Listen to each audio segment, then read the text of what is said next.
Titolo: la colpa è solo nostra. Se un caruso spratico, magari che va bene, ti dice all'improvviso: ma presta la tua macchina per mi fare un giro, tu ci rispondi subito: oh, ma che sei cretino?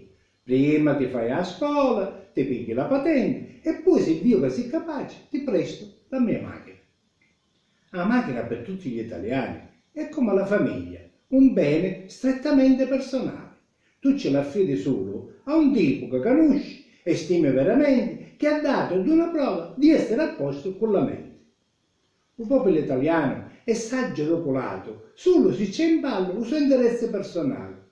È invece sempre ignorante, sconsiderato, quando c'è di tutelare il suo interesse pubblico e il suo diritto civico. Duna, il suo voto, che è più importante della patente, pure un tipo ignoto, basta che è simpatico e ha come dono una bella parlantina, come un venditore davanti a una vetrina. Per l'italiano medio, fare guidare la macchina statale comporta meno rischio di fare guidare la sua macchina personale. Se quello che vi dico vi sembra esagerato, spiegatemi perché va male la macchina statale.